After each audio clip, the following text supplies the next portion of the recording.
Alors, je voudrais revenir sur la question de l'argent.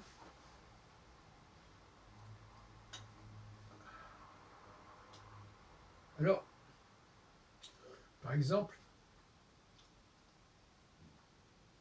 il y a eu un problème récemment à ce sujet. Au restaurant, par exemple, est-ce que c'est l'homme qui doit payer, qui doit inviter la femme, qui doit payer l'addition, etc. Alors, par rapport à une telle question, moi j'ai répondu qu'on n'était plus. Aujourd'hui, les femmes parfois gagnent plus d'argent que les hommes, et que il y a des hommes qui n'ont pas de situation, qui ont perdu leur situation, qui sont au chômage, qui sont à la retraite, etc. Enfin, bref, on n'est plus. Alors, on ne peut pas avoir le beurre et l'argent du beurre.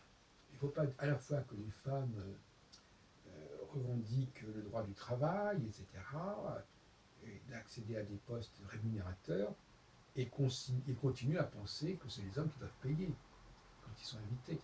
Donc là, il y a une espèce de mismatch, comme on dit, enfin, il y a une sorte de hiatus qui est assez gênant. Mais plus généralement, il y a encore des femmes qui sont persuadées, ça dépend des générations, mais qui sont persuadées que finalement, la masculinité, la virilité passe par le fait de payer, d'avoir de l'argent et de payer. Et c'est plus important, ça dépend des périodes d'âge, c'est plus important que d'avoir des rapports sexuels heureux, d'apporter du plaisir à une femme, ou d'avoir des choses intéressantes à lui dire ou à lui écrire. Et pourtant, Dieu sait si, même si on peut dire qu'évidemment on peut avoir de l'argent et que cet argent on l'a bien gagné, bien évidemment, tout est possible.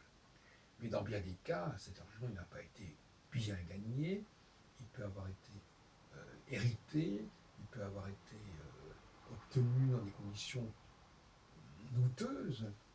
Je pense même à tous ces gens qui travaillent pour la sécurité sociale et qui ont des clients qui ne payent pas, mais c'est la sécurité sociale qui paye. Moi, je ne pense pas que ce soit extraordinairement valeureux comme situation. Donc il y a beaucoup plus d'assistés qu'on ne le croit d'abord. Il y a des gens qui sont assistés, mais dont on croit qu'ils sont même les avocats. Il y a des aides juridictionnelles qui existent. C'est pas extraordinaire, enfin ça existe aussi. Donc toutes ces professions sont aidées et ces gens-là, ils travaillent effectivement pour des clients, mais ils sont pris en charge par la société. Donc, bon. Donc la question de l'argent comme panacée universelle qui permet d'exprimer sa virilité, aux yeux des femmes, ça prend ça complètement loufoque.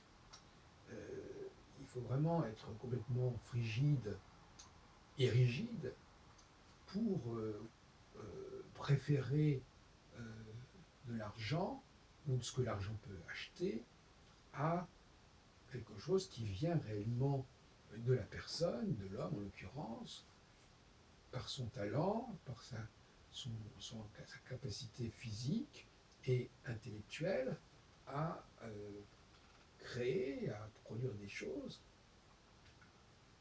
Si une femme n'est pas capable d'apprécier ce qu'un homme peut lui apporter sexuellement, intellectuellement et esthétiquement, parce qu'il y a aussi une présence, eh bien, voilà, tant pis pour elle à ce moment-là, qu'elle n'aille pas vers ce genre d'homme, et qu'elle aille vers des hommes qui sont médiocres, mais qui sont capables de dépenser de l'argent. Voilà, c'est une question que je pose comme ça, on peut en discuter.